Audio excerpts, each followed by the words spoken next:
Thanks. So hi, everybody. I'm really happy to be here. As we were saying already, my name is Erick Behar. I am a professor of economics in Berlin at a private school called Berlin International. That close? That's really close. Like this. Okay? Okay. And I'd like to talk to you about a very, I'd say, strange topic to give you an idea of what the government, and I would say probably better the state, is doing in Latin America, with the example of Colombia, through some of my research that we're doing right now, which could be considered a little bit of a dangerous research, because it has to do with things that the government, of course, would never want to change. And it has to do also with how the freedom of a lot of people that are working for the government is hampered, but they can't talk about it. So I'm going to tell you, as I put it here, a tale of narratives regarding government control. Because in our research project, what we're doing right now is not only quantifying, but also characterizing how the control watchdog agencies of Colombia are growing by the minute. So that's why we have the surveillance camera and everything. And this is what I'd like to talk to you about. So basically, we're going to start with this idea of the network of what I call the eyes here. That's the logo of the typical watchdog agencies you have in Colombia. So it's always the same story of the eye of control. And it looks a lot like the Lord of the Rings, right? That eye of Sauron, you probably remember that very well. So that's a little bit the idea that's behind this. And now, when you look at the government's site of the watchdog agencies, this is what they tell you. But what we realize is that the truth looks a little bit more like this. So we're talking about a lot of money in a country that is, of course, with a lot of problems, with few resources, and they're not really well invested. So they're being invested in bureaucracy that also can invent corruption in the sense that they are the ones who determine where corruption is. So they're the ones that say, here, I have a finding, that's corruption, they call the media, and then they say that they're fighting corruption, they ask for budgets, and that, of course, means more taxes. Yeah? So you see where this is going. So this is a text mining example of how in Colombian literature we have seen how the two biggest watchdog agencies have been growing in books. They've been mentioned a lot more than innovation. So this means that something similar to the Comptroller General's office in the US, which we call Contraloría, which comes from this Spanish and French tradition, is more important than innovation. Yeah? It's a lot more important in the mentality that we have in Latin America, unfortunately. And that leads, of course, to the question, what do they even do? They have a lot of different, let's say, fields of law in which they work. So that means that you have a country of three different truths. They can, for example, say that you've done something wrong disciplinarily. You can also do it in terms of criminal law. You can do it in terms of administrative mistakes. And the problem is that they can judge you for a lot of different things. So even if three different judges have said, or let's say probably not judges, but the people who are in these agencies, that you have done nothing wrong, another one can say that you have, and they sanction you, and they can even embargo all of your equity. And that's actually what they're doing. But nobody really talks about this. So the problem is that, as opposed to how it happens, for example, in the European Union, even if there's a lot of bureaucracy, these guys there, they set standards of how governments should spend money. That's what they do. They're nonpartisan. That's how it should be. Here, it's politicians who actually choose them. And at the same time, it's politicians who ask them to please investigate this, and that person. So you can see already the problem of how taxes are being used in democracies that are supposedly fighting for freedom. When people who are in the government, maybe some of them do want freedom, they can't talk about it. So this is a system that is built in a way that you're serving a political agenda, killing freedom at the same time, and the worst of all, arguing for the growth of the state. Because it works like this. We've got corruption, so let's create a watchdog agency. I'll give you an example of the most absurd one that exists in Colombia since the 1990s. It's called veeduría. So what happens is that the mayor of Bogota chooses the watchdog agency's head that is supposed to control him. So what would you do? You would probably choose your best friend, right? So because you're going to control me, so I don't do anything to you, you don't do anything to me, and that's how it's working right now. And their budgets have been increasing by 22% in 2 years, whereas small companies, including my own little honey firm, we have a lot of difficulties, but we have to invest, of course, in all of the protocols and so on to pay taxes so these agencies can grow. But nobody sees them as a problem because everybody wants to fight corruption. So the question is, how can you even change this, right? Now, of course, if this is a structure that creates more corruption, what I have tried to say in my research is that there is an architecture of perverse incentives that is killing freedom within the state and outside of the state. And this is what you can imagine as probably a building like this that has this facade over here that looks great, but that is completely corrupted in the inside. And that's what's going on right now. But you can't talk about this here. And you can't talk about this in South America in general, because immediately you will be seen as a corrupt person. You see, so not only is the fight for freedom within companies in the private sector, but also within the state, because they're undermining the companies indirectly and the people who actually understand how companies work. And that's a big issue that we have right here that nobody wants to talk about. So I'm going to give you an example here, as I put it in the slide, so a quick case study, how these central and regional controller offices and their decisions work. So basically imagine that your job is to check how public spending is done. That's correct, right? That they put the money where it should go, not somewhere else. Now, what will you do at the beginning? Well, of course, you want to see that money isn't lost. And then the problem here is that these guys are the ones who decide whether the money is lost or not. Everything happens in the same building. So for example, you can be there in your office saying that you invested the money in chairs, but then they say that the money that went into these chairs went into the wrong chairs. And then they can accuse you directly of corruption and send you to jail in a couple of months. Yeah? Why would they do this? Because they have the architecture of incentives of putting the people they want to buy the chair that they want. You see, and the problem is all of this is being financed through taxes, which is, of course, an irony, right? So, of course, they determine the findings. They find anything that they want to find. I have experienced this when I was Undersecretary of Economic Development of Bogota. They came in just like the FBI with their jackets and everything, and they needed to bring results. If they came back without results, they would probably be fired, or they would probably be replaced by somebody who could invent as many results as they could. Yeah? So, again, here, I'm going to give you an example. This is not my invention. This was actually in El Tiempo in 2018. One of the regional controller general's offices paid, of course, a lot of money to put this in the press. And what does it say for those of you who don't speak Spanish? The Controller General of Bogota was the second one of all the controller offices of Colombia to include more findings in their reports. So this means that they're basically proud of their own invention of corruption, and they actually participate in rankings of who finds the most corrupt people. Whereas real corruption, which is really happening, is absolutely proud of this, because that's what they need as a decoy to work. Yeah? And that's a little bit of the research that we're doing, which in the end becomes, of course, more like a carnival. Yeah? And that's where you ask yourself the question, if people who are trying to innovate and help private companies to just exist, to survive, if they're being chased out of the public sector, who's going to replace them? Yeah? People who have no interest whatsoever in the survival of private companies.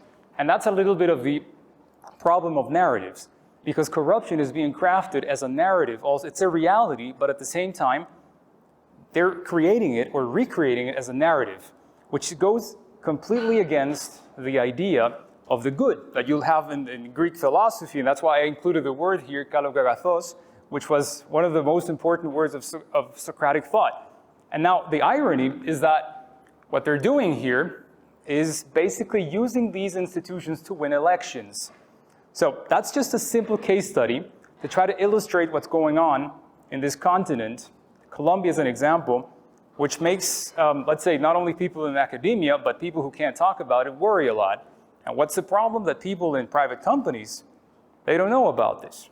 And I would imagine that they care a lot once you begin seeing that their taxes are being not invested but spent in these kinds of things.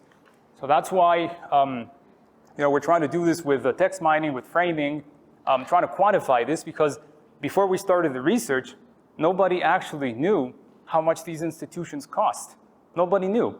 They actually invented a number for corruption. They said that corruption cost Colombia 50 billion Colombian pesos, but nobody even knows how they did this. Nobody knows how they calculated this. They don't have the methods. So this is why, let's say, one of the ideas behind the whole thing and why this could be relevant for us talking about liberty and freedom, as Jacek was explaining, is that the misallocation of resources in the government is so disastrous that it becomes an excuse to increase spending and taxes that keeps killing companies. Yeah? So it's nonsense that is very well institutionalized. And you can see it right here, for example, in the way that the press in Colombia mentions these institutions. Actually, for example, Contraloría, Procuraduría, all of these, they appear as something that is a lot more important than entrepreneurship. So you see entrepreneurship over here, very stable, but Contraloría, Procuraduría, they're a lot more important than entrepreneurship. And what we say in narratives is that the conversations that people have in the digital world, they reflect what's going on, of course, in that mentality of the country. And that's precisely the message over here. The consequence, of course, they're weapons of political control, and they are weapons of the destruction of freedom at the same time. So that's the story, that's the tale of narratives. I hope you liked it. If you're worried, that's a very good sign, because something has to happen. Thank you very much.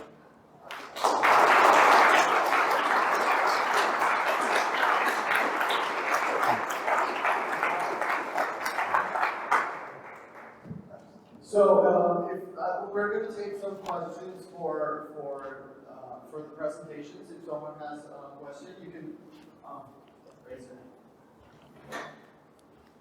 Thanks, Professor. My name is Mark Victor. You ended on a very interesting note, I thought. You ended with something needs to happen. I'd like to know from you, what exactly is it that needs to happen? A lot of things. First one is very radical reform of their reduction, the aggressive reduction of these agencies. But the first thing that has to happen is that people actually understand what they are, what they do. When you ask, let's say, a random citizen here in Colombia to give you the difference between, I'm going to say the name so you guys imagine what it's like. Veeduría, Procuraduría, Contraloría, Contraloría Distrital, Contraloría General. There's more than 1,200 of them. Yeah? And when you ask any random citizen here what they do, they have no idea. But when they see them in the press, that Procuraduría is combating corruption, they say, great, good. You're fighting corruption, man. I like you. Yeah, but how, right? Question is, corruption you can only combat through data science, through following the money, crossing information databases, not asking people whether corruption is good or bad. And the irony is that these guys organize forums in which they say that corruption is bad. I've been there, I've heard them. And then I say after the forum, what? Yeah, what do they do? So, yeah, go ahead. Yeah, just to build on that question, my name is Mikhail Sedov, I'm a libertarian from Russia. So I guess the question is, you better than anyone know that goodwill, no amount of goodwill and talking can trump market incentives, and that's what they have on their side. So I guess the real question here, how can you create a counter incentive to fight it? Because otherwise you'll keep talking about those problems, but they'll keep repeating themselves because talking does not trump incentives. Yeah, so basically this has been done in some countries where it's actually the NGOs, the ones that exert control in a more efficient way than these offices. They're the ones who actually find corruption cases in the press as well. Now, even if they already show more results than these organizations, something has to happen more at the political level where discussions are carried out with NGOs that exert pressure for these institutions to be eliminated. Now, otherwise, it's such a difficult case where the incentives are so perfectly aligned for them and against the market and against the freedom of companies and private individuals that this is almost impossible to change right now. Yeah.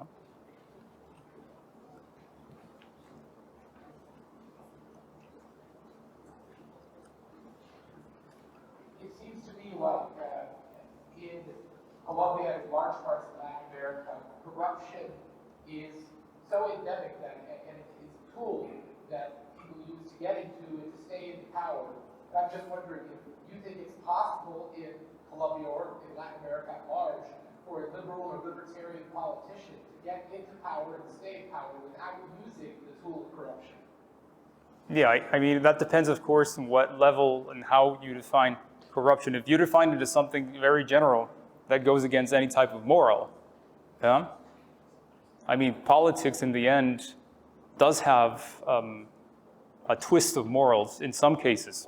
Some people try to build political careers with a lot of transparency, public value, private value promises. But the problem is that, sure, they're in a disadvantage, it's true. But I'm sure they can if they're able to convince people of what's going on. But for them to be convinced, they have to know what's going on.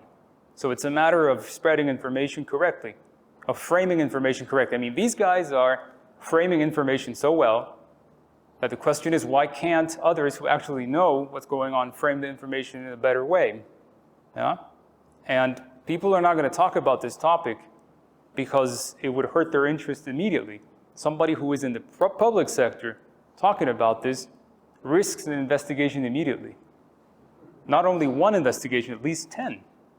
And if you're not investigated by one of them, you can be investigated by the other 3 of them. Yeah? So. I can't go. I often refer to Transparency International and their Corruption Perceptions Index. Colombia ranks about third bottom on that. What's the parallel between their data and their information on corruption and what is being used here in Colombia? Is there any connection at all? Or? Of course, it just feeds the narrative. I mean, the Transparency International Index is based, as you said, on perception. And the problem is that it has an incrementalist, we call it incrementalist bias, in the sense that if you already had a country that you ranked as corrupt at the beginning, it's going to be almost impossible to put them through under the ranks in the next years, because that perception is going to be always asked to the same people, consultants, experts, and so on. So actually, I do not believe in the Transparency International Index at all. And what they're doing is that they're using this. Every time that Colombia is ranked worse, they say, see, we told you, corruption is bad, we got to fight. What do? We need more budget. So since there's so much corruption, we need a lot more people going on and fighting corruption. And one of the indices that these guys use is the rate of return. Imagine this, a Comptroller General's office using a rate of return. It means that they're saying, for every dollar you give me, I bring you back another dollar. And where does it come from? Well, from the properties of the public officials that have lost their equity and everything because of sanctions. But these are not the guys who are actually the corrupt ones always, no? So if you force them through incentives, perverse incentives, to bring results, they're always going to bring the easiest possible result. So then they bust the public official who made a mistake in a contract, they get his car, his house, and then they show you results against corruption, no? And that's the irony. And I mean, yeah, that's it. It seems at least that part of the problem with corruption is the problem of high time preference versus low time preference. Corrupt people are naturally looking maybe 6 months or a year ahead, whereas less corrupt people are generally looking 10 years ahead or 20 years ahead. And really, democracy is not a cure for this. So what is the cure and emphasize lower time preferences? I think it's real information transparency. where you can really show through real-time data what's going on, who is accumulating money, for example, from public contracts, but they shouldn't be accumulating because they're not participating in it. There is a current case right now in Colombia with a government contract that is probably about about $22 million. And the money was apparently lost because the contractor used falsified information to get the contract and to actually win the tender. They got it through fraud. Yeah? Now, if you have a system with real-time data comparisons, they could have seen that the insurance policy that they were using was false. It was a fraud. But they didn't because they don't have systems. That's where you should invest. If you have transparency in information, you can see that. Yeah? But what they do is they hire more people who are not experienced. So imagine a guy who is hired by a politician to go and audit somebody who works with nanotechnology. Yeah? They have no idea what they're auditing. So, yeah.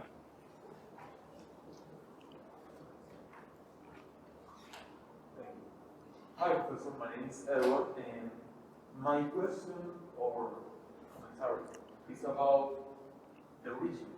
In Latin America, we have a problem, and a big one. We have corruption. Yeah, we have it.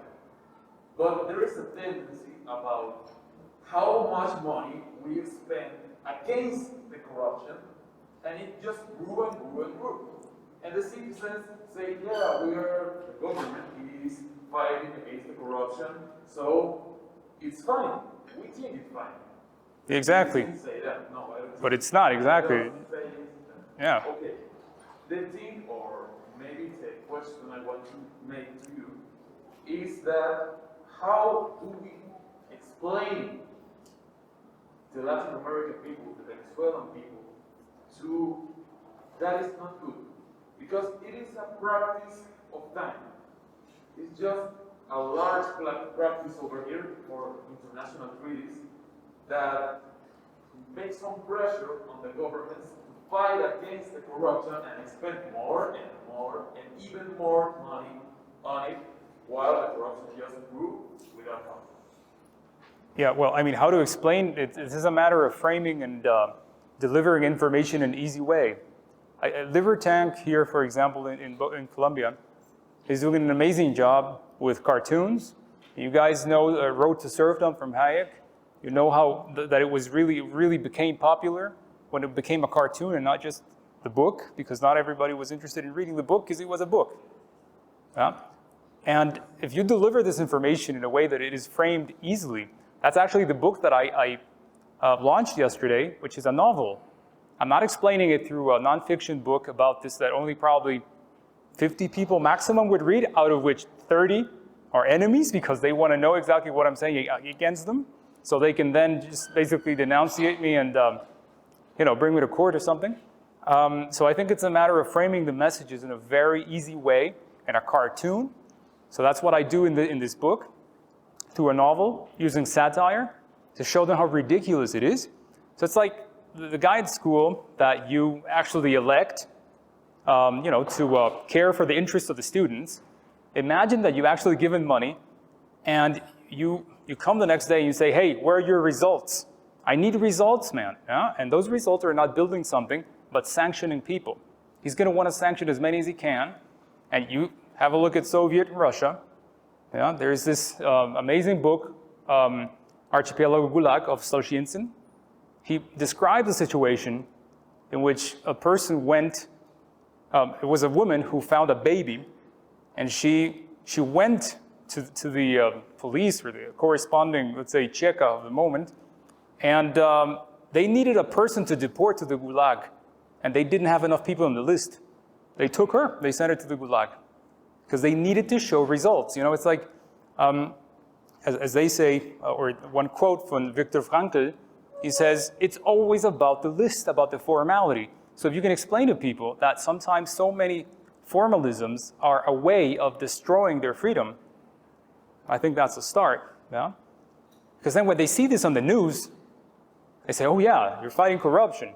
But you're just fighting it wrong. So you're not fighting it, you're pushing it, yeah? So it's difficult. Venezuela is a case of, I mean, it's another level already. No?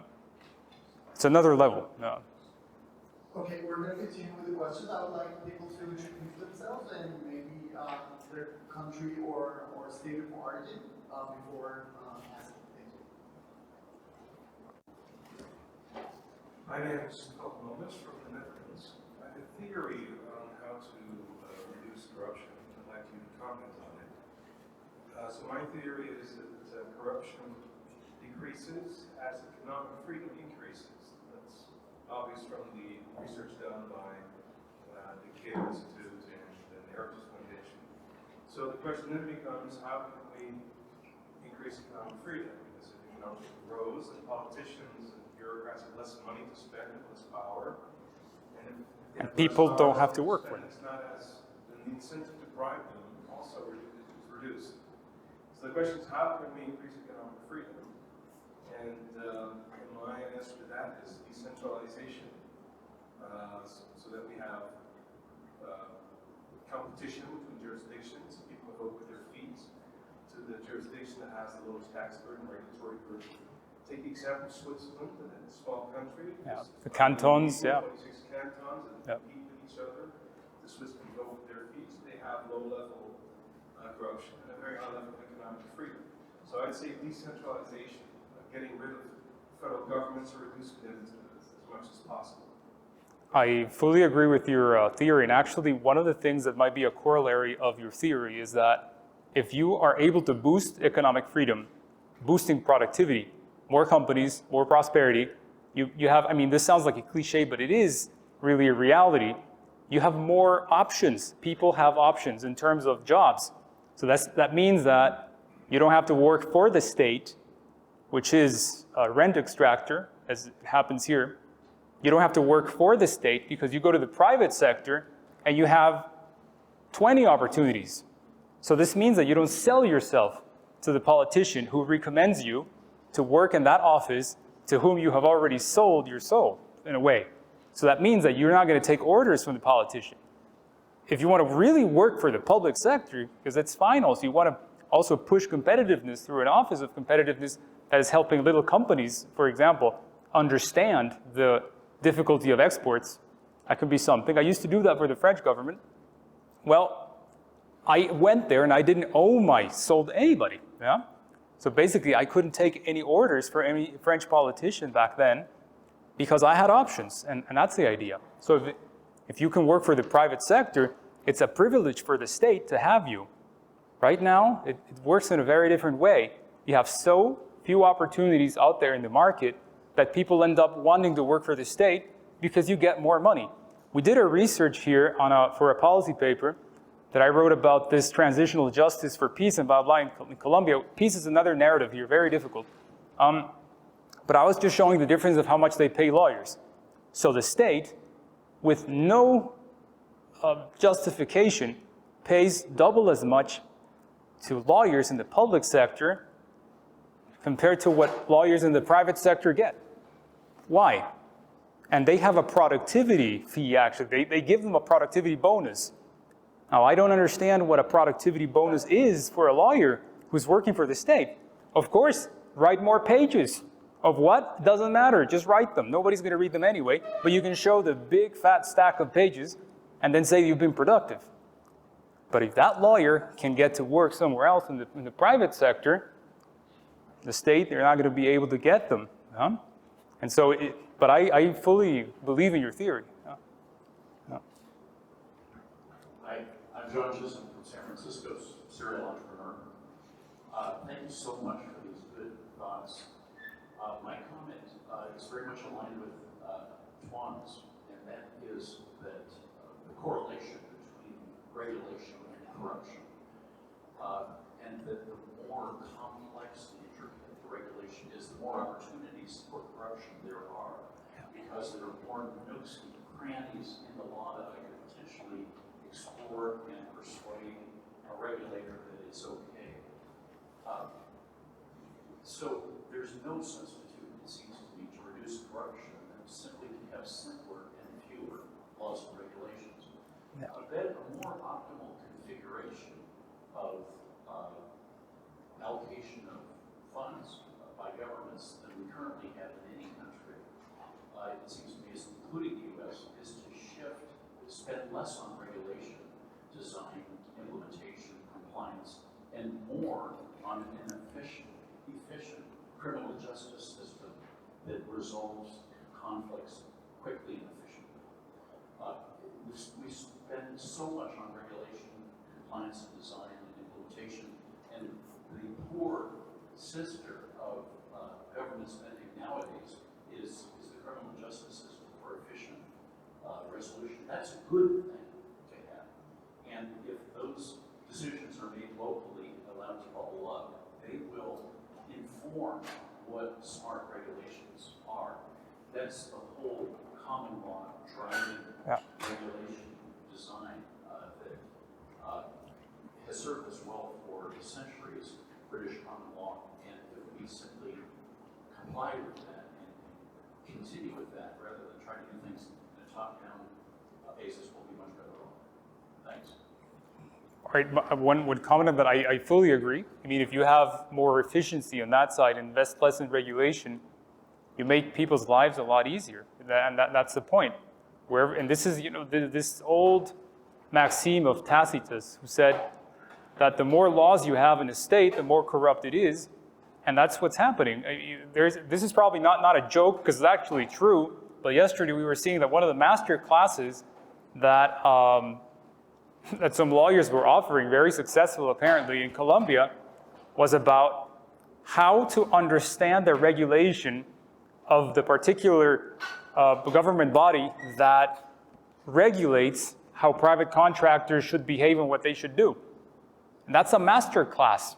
I mean, we should be doing master classes in nanotechnology, but we're doing it in how to somehow outwit regulators, because it's so complex that they have created their let's say their ivory towers around.